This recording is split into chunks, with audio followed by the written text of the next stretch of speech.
Hello friends, मैं प्रीति।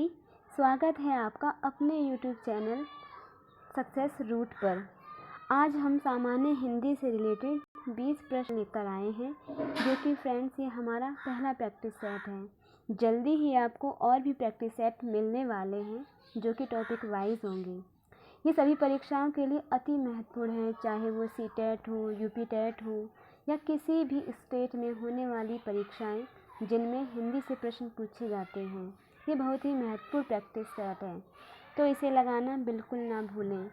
सभी questions को सॉल्व करें और साथ ही कमेंट बॉक्स में बताएं कि आपके कितने क्वेश्चन सही हुए हैं।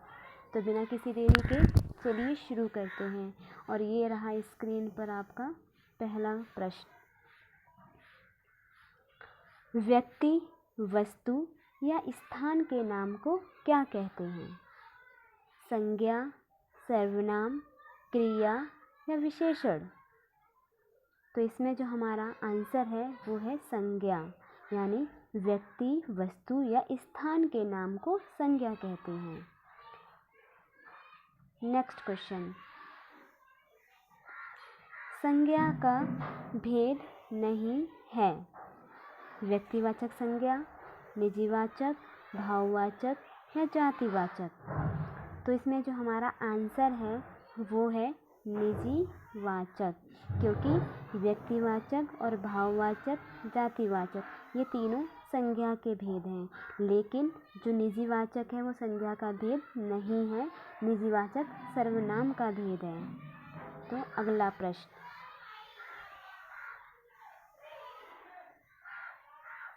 निम्न में संज्ञा शब्द हैं: गंगा, पुराना, नीला या मोटा?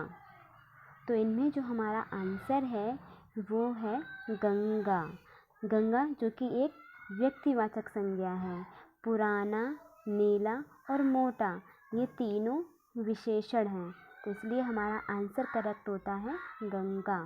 अगला प्रश्न। निम्न में संज्ञा को पहचानो। इसमें भी आपको संज्ञा बतानी है।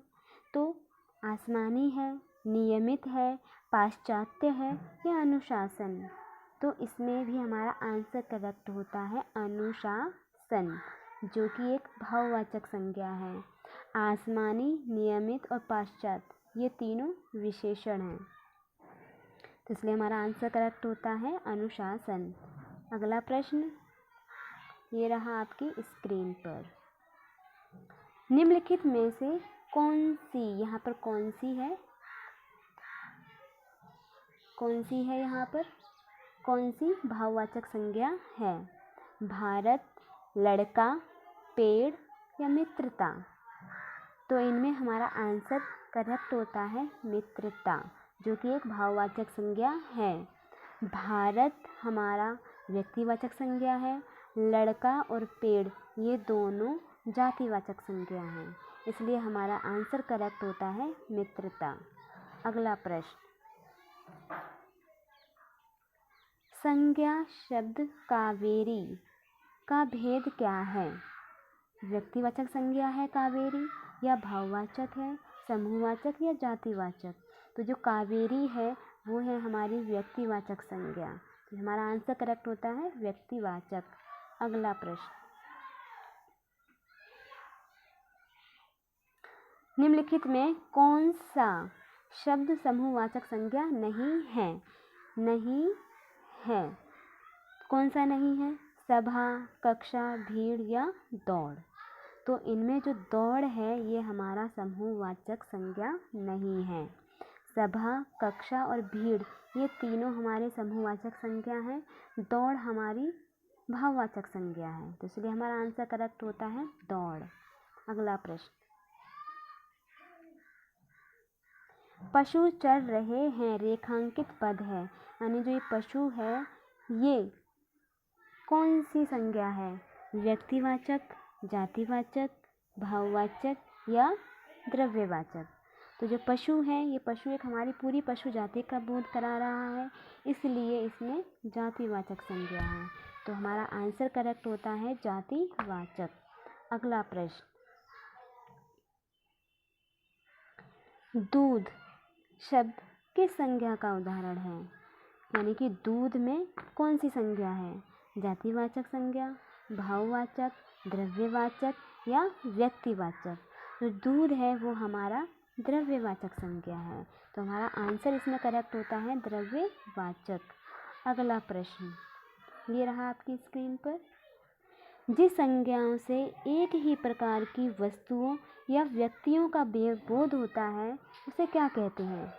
जातिवाचक संज्ञा कहते हैं, या भाववाचक कहते हैं, या द्रव्यवाचक कहते हैं, या व्यक्तिवाचक कहते हैं? तो फ्रेंड्स, जिस संज्ञाओं से एक ही प्रकार की वस्तुओं या व्यक्तियों का बोध हो उसे जातिवाचक संज्ञा कहते हैं, इसलिए इसमें हमारा आंसर करेक्ट होता है जातिवाचक। अगला प्रश्न, निम्नलिखित में से कौन सा शब्द द्रव्यवाचक संज्ञा है? इसमें भी फ्रेंड्स द्रव्यवाचक संज्ञा बताना है आपको। खटाई, मिठाई, दूध या ठंड? तो इसमें वही दूध जो हमारी द्रव्यवाचक संज्ञा है। अगला प्रश्न, कक्षा शब्द संज्ञा के भेदों की किस श्रेणी में आता है? यानी जो ये कक्षा शब्द है ये कौन सी संज्ञा है?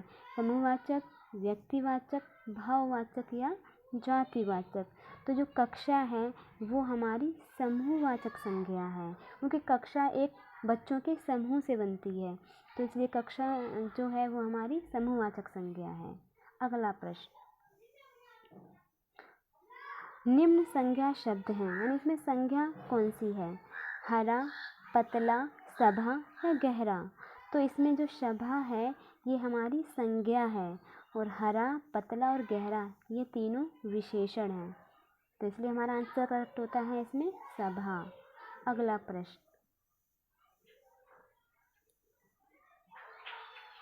निम्नलिखित में से किस विकल्प में सभी शब्द व्यक्तिवाचक संज्ञा हैं? यानी कि जो 4 आपको विकल्प दिए गए हैं इनमें आपको बताना है कि किस में सभी विकल्प में व्यक्तिवाचक संज्ञा है।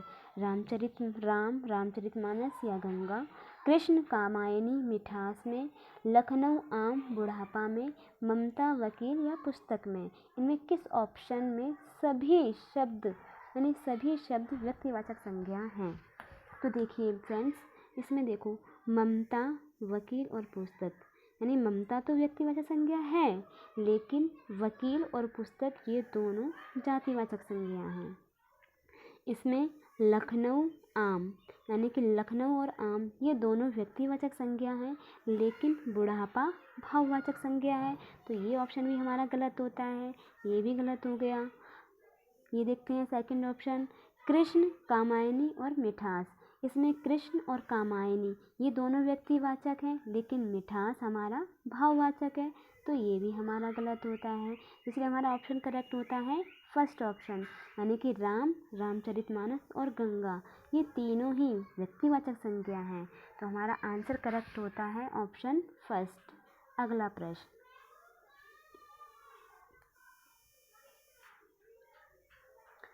हिंदी में शब्दों का लिंग निर्धारण किसके आधार पर होता है? संज्ञा के आधार पर होता है, विशेषण के आधार पर, क्रिया के आधार पर या सर्वनाम के आधार पर?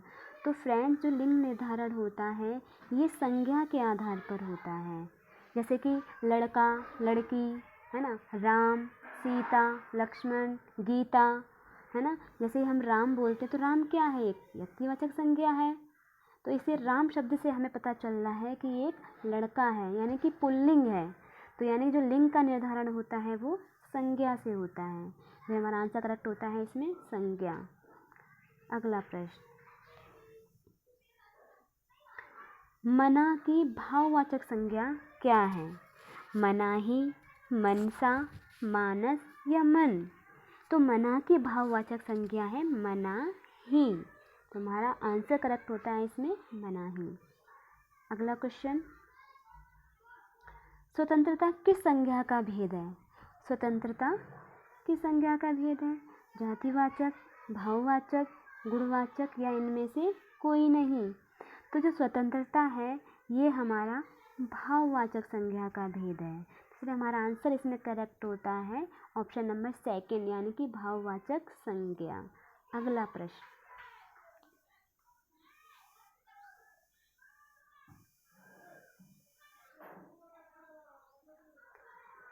जातिवाचक संज्ञा से भाववाचक संज्ञा के निर्माण का सही उदाहरण है। यानी कि इसमें जातिवाचक संज्ञा से बनने वाली भाववाचक संज्ञा बतानी है हमें। इनमें निर्माण जो है वो कौन सा सही है। गर्म से गर्मी, घबराना से घबराहट, लड़का से लड़कपन या दूर से दूरी। तो इसमें जो लड़का और लड़कपन है, यानी कि लड़का इसमें जातिवाचक है और लड़कपन भाववाचक है। तो यानी कि इसमें जातिवाचक संज्ञा से भाववाचक संज्ञा का निर्माण हो रहा है। तो इसलिए हमारा ऑप्शन करेक्ट होता है ऑप्शन नंबर 3। इसमें देखिए फ्रेंड्स, गर्म जो कि एक विशेषण है ना, गर्म से गर्मी बना है। घबराना एक क्रिया है, यानी कि घबराना से घबराहट बना है। तो ये तो हमारे ऑप्शन है ही नहीं। तो इसमें हमारा लड़का जो कि एक जातिवाचक संज्ञा है और लड़कपन एक भाववाचक संज्ञा है। अगला प्रश्न, निम्नलिखित वाक्य में संज्ञा पदबंध क्या है। यानी संज्ञा पदबंध बताना है आपको। इस वाक्य में बताना है कि घर के आंगन में लगे पेड़ सूख गए। तो इसमें कौन सा संज्ञा पदबंध है। घर के पेड़ सूख गए, घर के आंगन या घर के आंगन में लगे पेड़। तो इसमें जो ये घर के आंगन में लगे पेड़, ये पूरी एक संज्ञा का बोध करा रहे हैं, संज्ञा पदबंध का बोध करा रहे हैं। तो यही हमारा आंसर होता है, घर के आंगन में लगे पेड़, जो कि एक पूरी संज्ञा है। तो इसमें हमारा आंसर करेक्ट होता है घर के आंगन में लगे पेड़। अगला प्रश्न, राज्यपाल में कौन सी संज्ञा है। व्यक्तिवाचक संज्ञा, भाववाचक संज्ञा, समूहवाचक संज्ञा या इनमें से कोई नहीं। तो जो राज्यपाल है इसमें होती है जातिवाचक संज्ञा, जो इस ऑप्शन में है ही नहीं। इसलिए हमारा ऑप्शन करेक्ट होता है इसमें से कोई नहीं। तो फ्रेंड्स, आपको ये वीडियो कैसी लगी कमेंट्स करके ज़रूर बताएं। अगर आपको ये वीडियो अच्छी लगी हो तो लाइक, शेयर एंड सब्सक्राइब ज़रूर करें और बेल आइकन को भी प्रेस ज़रूर करें ताकि आने वाली वीडियोस की नोटिफिकेशन आप तक पहुंच सकें। तो मिलते हैं आप नेक्स्ट वीडियो में, तब तक के लिए बाय बाय।